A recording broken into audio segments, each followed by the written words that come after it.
Hey, what's going on, everybody? Cartex Ross here, live from Medellin, Colombia. Been getting a lot of inquiries from people wanting to know what the school system is like here. As you know, we don't send our kids to school here. We decided to take the homeschooling approach. So, in terms of what the school system is like for expats, I have no idea. I do know that many folks here, Americans and other expats, send their kids to a private school, like an international school. But again, I don't know much about that. I think perhaps in a later video I'll investigate it to find out from other parents who send their kids to these schools, and perhaps they can share that information with you. But again, we decided to take the homeschooling approach, and this is our first time. This is our first year homeschooling, so it's very brand new to us, and kind of got off to a rocky start because we spent so much time investigating the various types of curriculum out there, and there is a massive amount of different curriculums you can choose from. And if it's easy to get caught up in it because you'll spend months just trying to figure out which one to buy, and you'll buy a bunch of it, and then you'll try and piece it all together to make it work, and it just stresses you out. But upon further research, I came across a method called unschooling, and it's the opposite of schooling. Traditional schools, whereby you take your kids to a school, they have a standardized curriculum for the masses, and in my opinion, I feel that with all the standardized curriculum and the standardized testing, it's really a system designed to control the masses. The government, and trust me, I'm not anti-government or anything like that, but when you have the masses following one style of standardized curriculum, you're telling these people how to think. You're training them to really become employees of two corporations, so they'll work for the rest of their life. And when you think about it, really think about this. The vast majority of folks in the United States, in terms of the quality of life they have, is really not a good quality life. They work 40 hours a week. They spend 10 to 20 hours a week in traffic, and they don't make enough money because they're in debt. They're in over their head, so they're having to work twice the number of hours just to stay afloat. And so in terms of quality of life, it sucks, in my opinion. But this is what the system is designed to do, this institution called education. So I have my own philosophy, and I want to indoctrinate my kids with my beliefs. And for me, it's simple. Live a quality life. It's all about quality of life. Working 60 hours a week at a job that most people who go to work hate their job, that's not a quality life. It sucks. I don't want my kids doing that. Even myself, when I started my business, I put in a ton of hours, to get it going, to get it built. And the quality of life wasn't great, but I had much more flexibility. I made much more money than the average person who held down a traditional job. It afforded me more opportunities to spend more time with my kids, watch them get off the school bus, take them to school, choose the private schools that they get to go to, choose the kind of education they got. But with the unschooling method, it's more of a system. Like I say, it's the complete opposite of going to a traditional school. With unschooling, the learning that the children partake of is more self-interest. It's interest directed. So whatever they're interested in that particular moment, we use it as an opportunity to teach. So for example, my 14-year-old, and I know my kids. That's the beauty with homeschooling. You know their strengths, you know their weaknesses. I know my kids. My 14-year-old most likely is not going to go to college. She has no interest. And I understand some folks may say, well, you don't know that. She's 14 years old. She's young. I get it. But again, looking at the system that's already flawed, and the majority of kids coming out of college not working in the profession that they went to college for. They're having to settle for another type of job that pays them less, and they come out $200,000, $300,000, $400,000 in debt. I think I'm more qualified to make a better judgment call for my 14-year-old than somebody else telling me that, hey, well, you don't know what's going on. Well, the odds are stacked against her, you know. But she has a very strong interest in skateboarding. Now, I don't know how she's going to make a living doing that. But as an entrepreneur, I know that, you know, and again, this comes back from my own indoctrination, what I want to indoctrinate in them. I want you to be happy. I want you living a life doing the things you want to do. And for her, if it's skateboarding, then it's my job to figure out what can I do, or how can I guide her to a path where she can make a living doing this. How can she make money doing the things she loves? And so far, you know, just to give you some examples of how we're learning, you know, there's math, there's science, there's reading, you know, so with this style, I can go get a book. And if I want my child to read and understand reading comprehension, chances are if I go get a book about a guy named Tony, I can't remember his last name, but he's like the world's top skateboarder in the world, hosts all kinds of records, and you know, and if she reads his book or books about skateboarding in general, I don't have to beg her to read. She's going to consume all the books she can possibly consume about skateboarding. I can get her to write reports on the topic of skateboarding, and we can learn, we can cover the English, we can cover the reading comprehension, we can cover a variety of things with that. So again, it's just a different style, but in terms of how can she make money, and let me say this, she went to a skate park this weekend, a couple of days ago, and she interviewed some of the local skateboarders that were out there in the park skating, and she also interviewed a owner of a skateboard shop. And so guess what that does in terms of her communication skills, interpersonal skills, talking, that goes up. She'll be more prepared to communicate and deal with people just by learning these skills, interviewing. So she's going to post this stuff up on YouTube.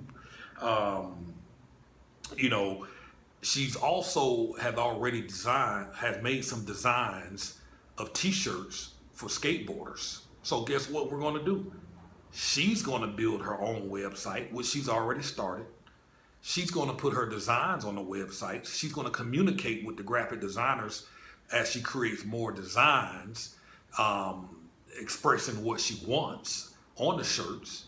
And so she'll learn how to sell online. So she'll be able to create an e-commerce or profit generating business model where she could potentially sell her t-shirts to skateboarders all over the world, because as her dad, who sell products and services online to the tunes of millions of dollars worth of products and services sold online over the years, I can teach her that.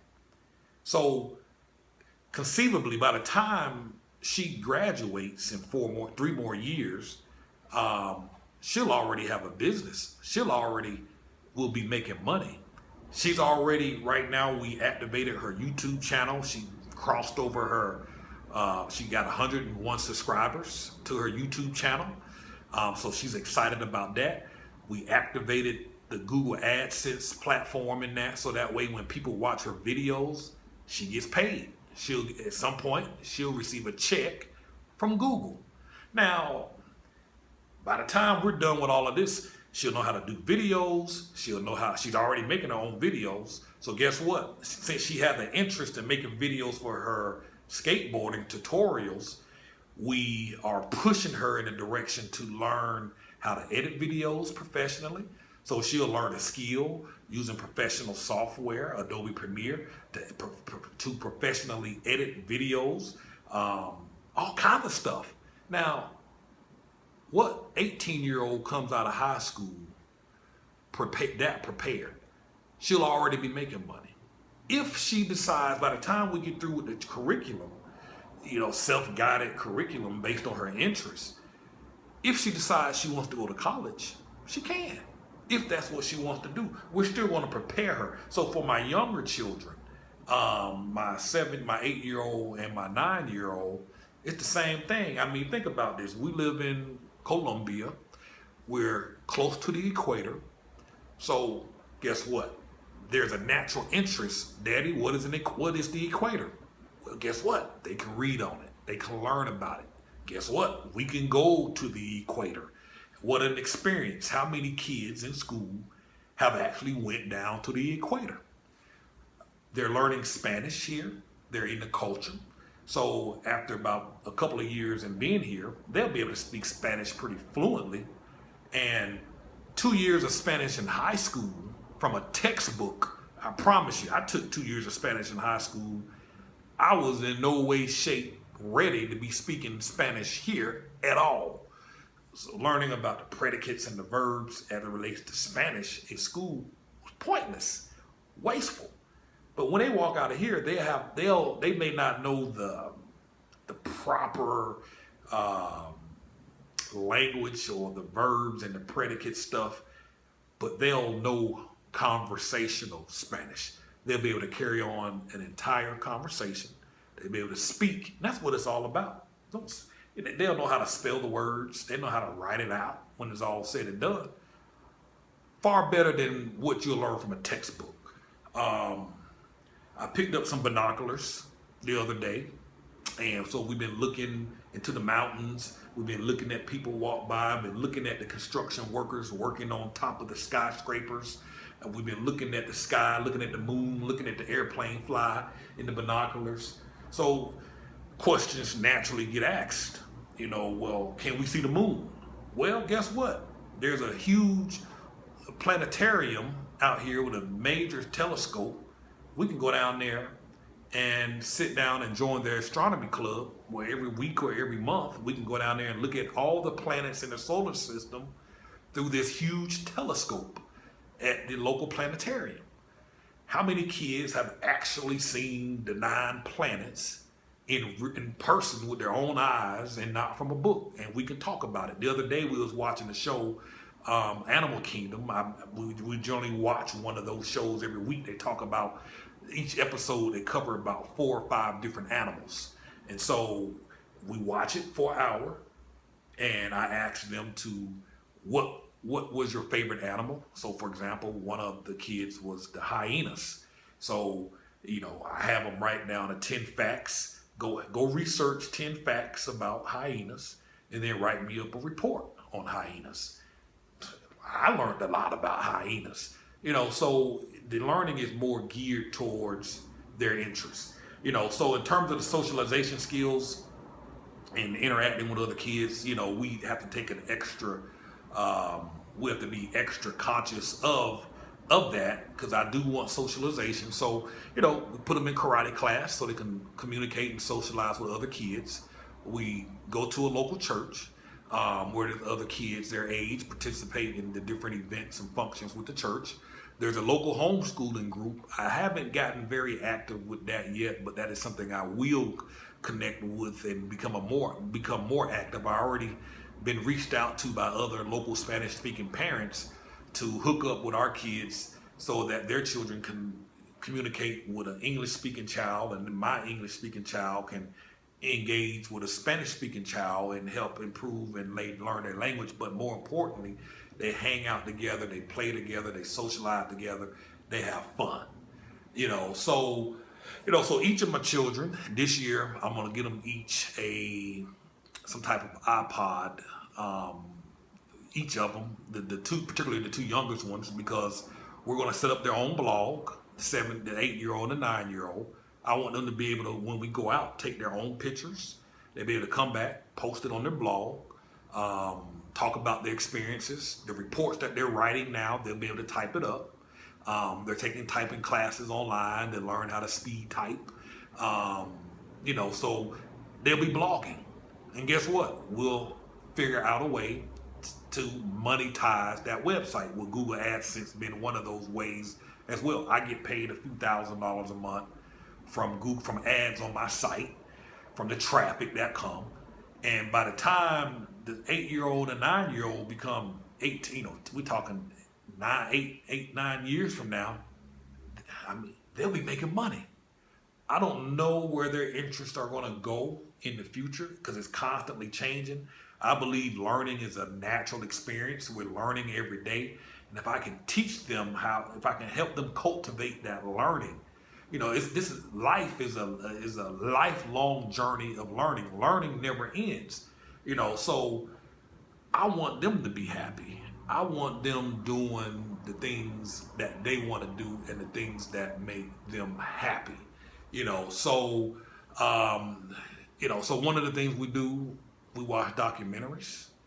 They'll write reports on the different documentaries. I want them to see how other people think. I want them to go against the grain. I don't want them going in the same direction that the masses are going. I in no way deter or try and convince them not to go to college. If they want to go, all power to them. The only thing I do try to influence is, I want you to be happy. Working 40, 50 years like a dog is not a quality life. And there's no rule that say you have to go work for somebody for 40 years and be miserable. I see people every day that are miserable doing what they're doing. So if my child could figure out a way to make a living doing something she loves with skateboarding, that's what we're gonna push her in. And there's no doubt in my mind, she has some incredible design ideas. I'll post some of the ideas that she's already come up with on the blog. And so she can make money doing shirts. She can open up her own skateboarding park. She can open up her own skateboarding store. So as she interviews these people, these business owners that are already making money, guess what that does? It opens up her mind. It allows her to expand and allows her to see the possibilities. And that's my job. And, like I say, learning is a lifelong thing. And so that's the method we've chosen to take, the unschooling method. I do pull down some content, some curriculum stuff, not much, from sites like study.com. I have a membership there, and I have a membership with education.com. So, I do want them to understand their math, and I want them to understand their writing. So as they're writing their reports, there's some basic stuff that we go over as it relates to English, grammar, punctuation, and all of that stuff, because I make my living from writing, from creating content. We create courses, so I want them to be strong writers. I want them to be strong communicators. As they write their reports, they stand up in front of us and they read it to us. They'll orate it to us. We'll probably soon start recording them speak it to us, because I want them to get better with that. As they get older, I'll probably put them in Toastmasters. Again, just to perfect their speaking. It's a fact that speakers generally make $100,000 more. I can't remember that statistic. $100,000 more or $1 million more in their lifetime than those who don't speak in public. So public speaking, I want them to have that under their belt. Even with my business, as it comes to editing videos, filming videos, I got them involved. I want them soon, they're gonna start editing my stuff. They already hold a camera for me many days when I'm recording. They love to get in front of the camera and mimic what they see me doing all the time. So they are learning. and it's my job to cultivate that. So unschooling, that's the method that we've chosen to take. Research it for yourself. There's no particular curriculum with unschooling. Just the idea of having a curriculum makes it not unschooling. So, you can't be lazy about it. You have to be proactive. You have to be involved. And so that's what we do. So take a look, research the unschooling method, and I think you'll be fascinated by how it works. And again, it's not for people that are lazy. You really have to work at it. And I ain't gonna lie, some days I get tired. I'm like, I'm gonna put y'all on that bus, get y'all up out my house so I can have 7 hours of peace to do whatever I want. But at the end of the day, I'm happy with where I'm helping them go, because I want them to be happy. I want them to live a fulfilled life. So that's it. CartezRoss.com. If you'd like to learn more about the unschooling methods, visit our website. I'm going to put this on the blog. I'm going to put down some resources so you can go research for yourself. And if you have questions, please leave your comments below. And we'll go there. CartezRoss.com. CartessRoss.com.